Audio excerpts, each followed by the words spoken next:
오늘 함께 보실 말씀은 열왕기상 11장 1절로 13절까지의 말씀입니다. 열왕기상 11장 1절로 13절까지의 말씀. 읽기는 1절로 3절까지의 말씀을 제가 봉독해 드리겠습니다. 솔로몬 왕이 바로의 딸 외에 이방의 많은 여인을 사랑하였으니 곧 모압과 암몬과 에돔과 시돈과 헷 여인이라. 여호와께서 일찍이 이 여러 백성에 대하여 이스라엘 자손에게 말씀하시기를 너희는 그들과 서로 통혼하지 말며 그들도 너희와 서로 통혼하게 하지 말라. 그들이 반드시 너희의 마음을 돌려 그들의 신들을 따르게 하리라 하셨으나 솔로몬이 그들을 사랑하였더라. 왕은 후궁이 700명이요 첩이 300명이라. 그의 여인들이 왕의 마음을 돌아서게 하였더라. 아멘. 지난 장까지 우리는 솔로몬 왕국의 번영을 보았습니다. 솔로몬이 여호와 하나님을 사랑하고 다윗이 명한 법도를 따라 행했을 때 하나님께서는 그의 백성을 잘 다스릴 수 있는 놀라운 지혜뿐만 아니라 나라의 번영, 부와 귀를 덤으로 주셨습니다. 그러나 성공과 번영의 최절정기에서 솔로몬은 하나님의 계명에 불순종함으로 타락의 길로 가게 됩니다.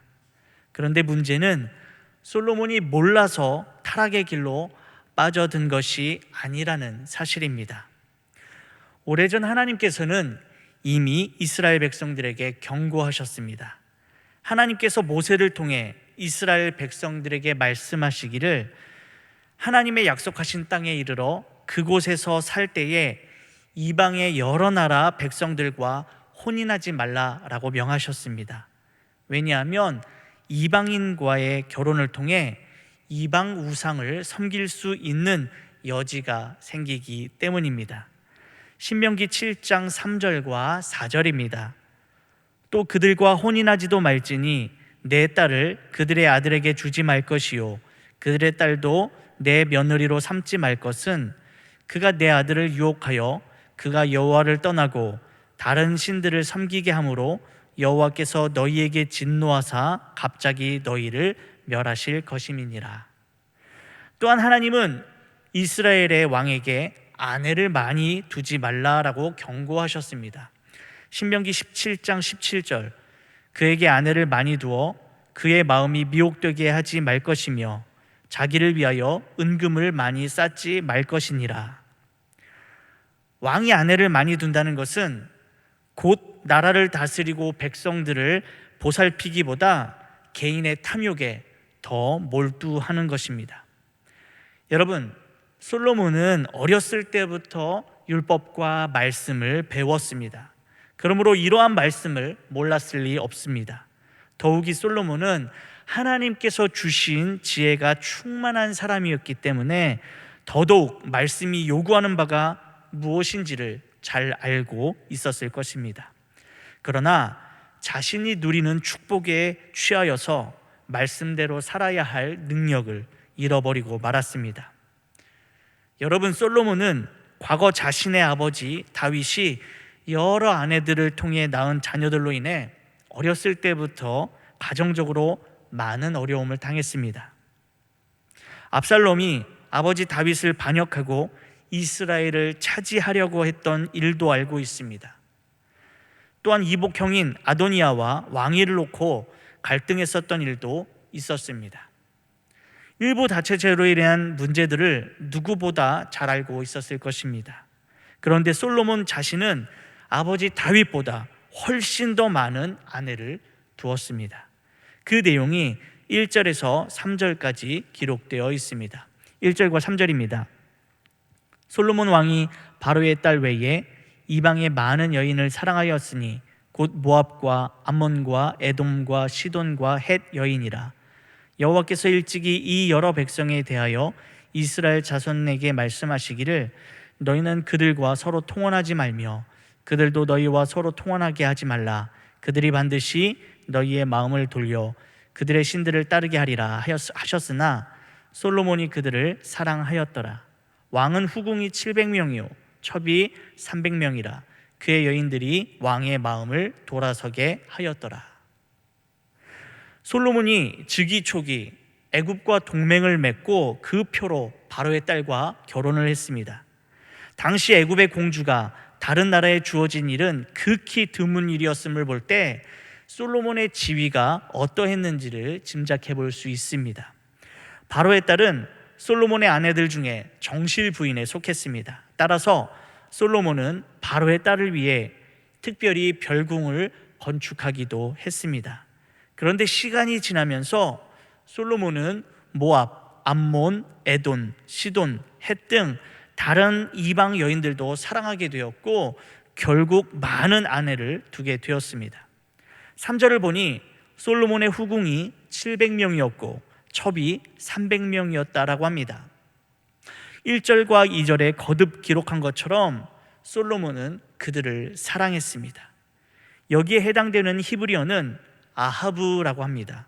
아하브는 대상에 대해 강한 집착을 가지는 사랑을 말하는 것으로 그 대상을 소유하거나 그 곁에 있으려고 하는 강한 열망을 가리킵니다. 그러니까 아하브는 집착과 욕망에 근거한 성적인 열정이 두드러지는 것으로 그 대상을 적극적으로 탐하는 것입니다. 여러분, 혹시 솔로몬의 이러한 모습을 보면서 많은 부귀를 누리고 수많은 여자들을 데리고 살았으니 솔로몬이 부럽다라고 생각하는 분들이 계십니까? 부러워하지 마시기를 바랍니다. 사실 솔로몬은 행복한 사람이 아니라 불행한 사람이었습니다.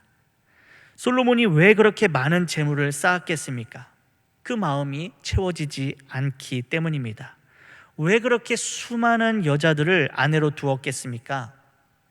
채워지지 않기 때문에 그런 것이죠. 아무리 채워도 만족되지 않고 채워도 채워지지 않으니 계속해서 더 많은 것들로 채우려고 하는 것입니다. 그러나 여러분, 세상에 있는 그 어떤 것들로 우리의 마음을 채울 수 없습니다. 우리의 마음을 채울 수 있고 우리를 완전하게 만족하게 하실 수 있는 분은 오직 하나님 한 분밖에 없습니다. 크신 하나님만이 우리의 텅 빈 마음을 채울 수 있습니다. 한편 솔로몬이 많은 여인을 아내로 두었다라고 하는 것은 단 한 명도 진실되게 사랑하지 못했다라고 하는 것을 말해줍니다. 많은 여자들을 사랑하려고 하다가 한 명도 또 제대로 깊게 사랑하지 못한 것이죠. 또한 1000명이나 되는 아내를 둔 것은 그들을 사랑한 것도 있지만 주변 나라들과 혼인을 통해 나라의 안전을 지키려는 정략적인 이유가 있는 것입니다. 그뿐이겠습니까? 어쩌면 솔로몬의 부와 지혜를 통해 무언가 얻어보겠다라고 하는 수많은 나라의 왕들과 귀족들이 앞다투어 자신의 딸을 솔로몬에게 내어 주었을지도 모르겠습니다. 사랑하는 성도 여러분, 솔로몬은 세상에서 가장 지혜로운 사람이었을 뿐만 아니라 온갖 부귀영화를 누린 사람으로 크게 성공한 사람이었습니다. 이는 솔로몬이 스스로의 능력으로 그 모든 것을 쟁취한 것이 아닌 오직 하나님의 은혜였습니다. 하나님께서 은혜를 베푸셔서 솔로몬에게 듣는 마음을 주셨고 부귀영화도 주셨습니다. 그렇다면 솔로몬은 그 은혜에 감사하여 오직 하나님만을 사랑하고 하나님만을 의지하며 그 나라를 다스려야 했습니다. 그것은 곧 아버지 다윗이 그렇게 했던 것처럼 오직 하나님만을 사랑하며 율법을 따라 순종하는 것입니다. 그런데 그는 세상의 다른 왕들과 같이 인간적이고 세상적인 방법으로 자신의 왕권을 유지하려고 했던 것입니다. 세상과 다른 방법으로 하나님의 살아계심과 다스리심을 증명해야 할 사람이 세상과 같은 어리석은 방법을 통해 오히려 하나님을 욕보인 것이죠. 그로 인해 솔로몬은 몰락의 길로 들어서게 됩니다. 무엇보다 안타까운 것은 솔로몬이 아내로 맞이한 이방 여인들이 솔로몬을 우상 숭배의 길로 빠지게 만들었다라고 하는 것입니다. 그 내용이 4절부터 8절까지 기록되어 있습니다. 먼저 4절과 5절을 보시면 솔로몬의 나이가 많을 때에 그의 여인들이 그의 마음을 돌려 다른 신들을 따르게 하였으므로 왕의 마음이 그의 아버지 다윗의 마음과 같이 아니하여 그의 하나님 여호와 앞에 온전하지 못하였으니 이는 시돈 사람의 여신 아스다롯을 따르고 암몬 사람의 가증한 밀곰을 따름이라. 솔로몬도 처음에는 우상 숭배를 하지 않았습니다. 사실 그도 자기가 이방인 아내들 때문에 하나님을 저버릴 것이라고는 상상도 하지 못했을 것입니다.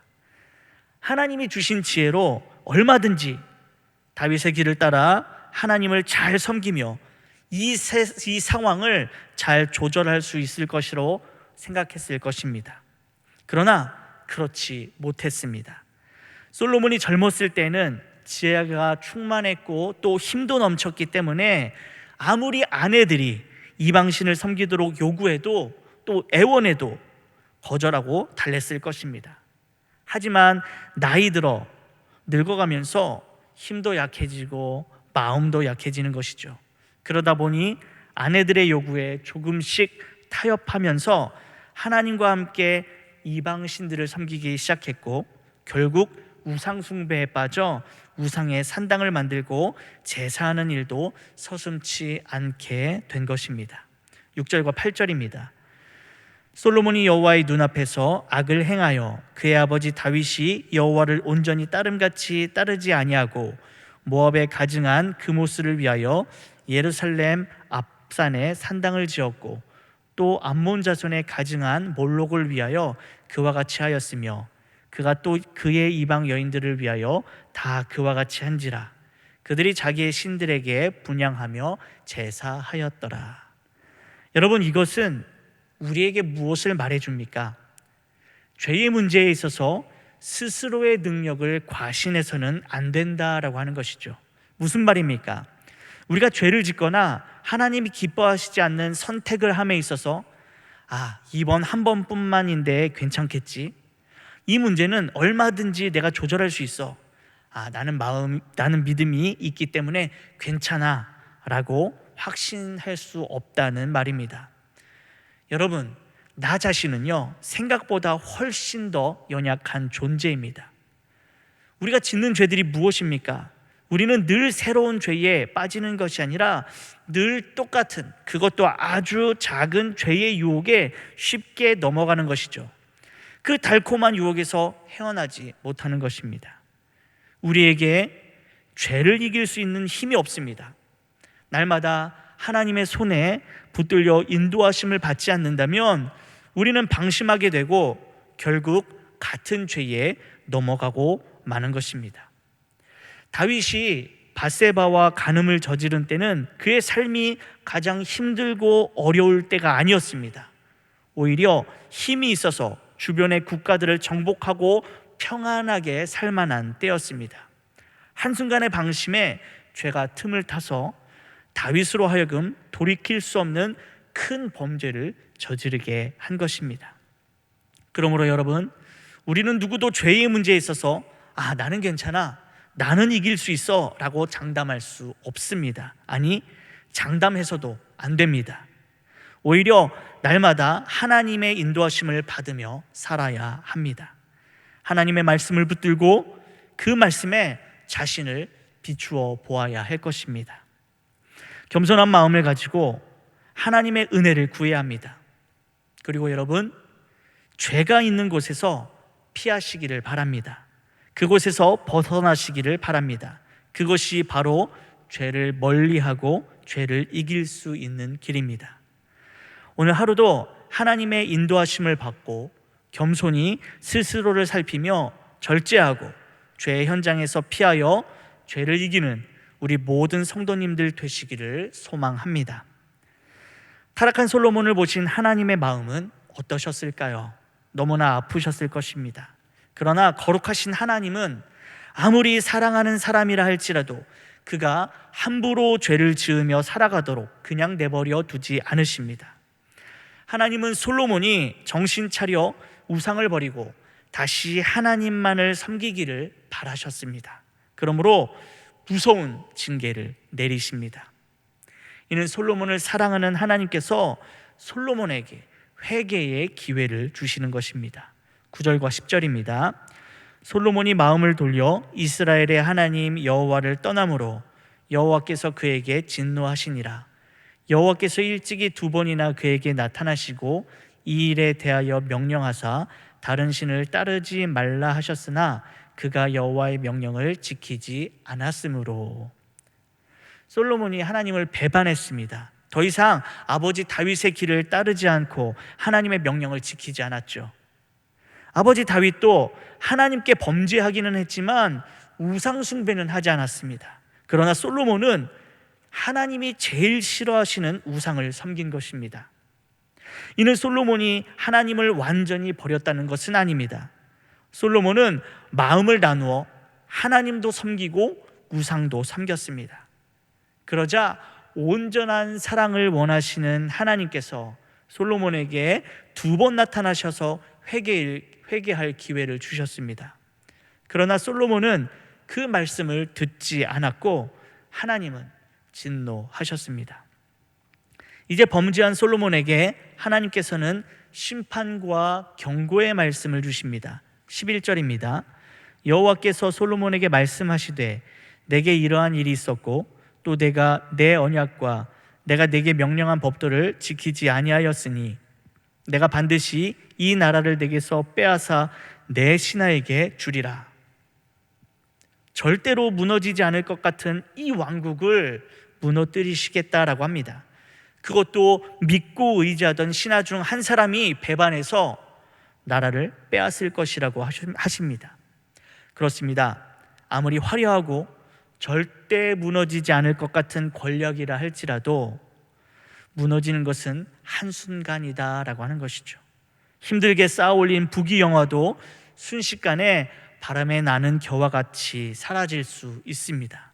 그러므로 이 땅에서의 성공에만 목을 맬 것이 아니라 영원하고 불변하는 하나님 나라의 가치를 더욱 사모하고 구해야 할 것입니다. 비록 솔로몬이 하나님께 범죄하여 징계를 받지만 그래도 하나님은 솔로몬에게 자비를 베푸십니다. 12절과 13절입니다. 그러나 내 아버지 다윗을 위하여 내 세대에는 이 일을 행하지 아니하고 내 아들의 손에서 빼앗으려니와 오직 내가 이 나라를 다 빼앗지 아니하고 내 종 다윗과 내가 택한 예루살렘을 위하여 한 지파를 내 아들에게 주리라 하셨더라. 그의 아버지 다윗을 생각하셔서 솔로몬 생전에 이 일을 하는 것이 아니라 그 아들 때에 가서 징계하실 것이며 또한 한 지파는 그래도 남겨주실 거라고 말씀하십니다. 이는 하나님께서 다윗과 맺은 언약을 기억하시고 신실하게 그 언약을 지키시는 것입니다. 하나님께서 자비와 긍휼을 베푸시는 것이죠. 사랑하는 성도 여러분, 우리도 누구든지 또 언제든지 하나님 앞에 범죄할 수 있습니다. 연약한 인간이기 때문에 그렇습니다. 하나님도 우리가 그러한 존재라고 하는 것을 이미 알고 계십니다. 중요한 것은 자신이 하나님 앞에 죄인임을 인정하고 진심으로 돌이켜 회개해야 한다는 것입니다. 다윗을 보십시오. 다윗은 솔로몬보다 더 악한 죄인이었습니다. 자신의 충신이던 우리아의 아내와 간음하였고 그 밧세바가 임신하자 그것을 숨기기 위해 그 아내와 동침하도록 거짓말을 했습니다. 그것 또한 실패하자 우리아를 가장 위험한 전장에서 죽게 만들었다라고 하는 것이죠. 다윗은 인간적으로 볼 때 정말 답이 없는 죄인이었습니다.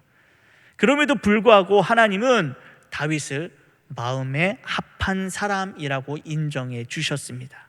왜 그렇습니까? 나단 선지자를 통해 죄악을 지적하신 하나님의 말씀에 그가 전심으로 회개하였기 때문입니다. 하나님은 이를 기쁘게 받으셨고 다윗을 용서하셨습니다. 그렇습니다.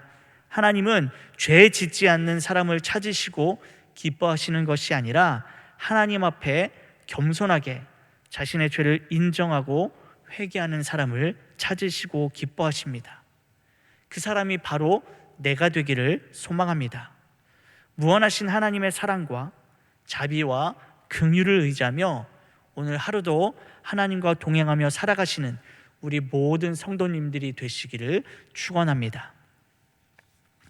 이 시간 우리가 함께 기도할 때 말씀을 생각하며 기도하시고, 오늘 주일입니다. 예배와 사역자들을 위해서 기도해 주시기를 바랍니다. 함께 기도하도록 하겠습니다.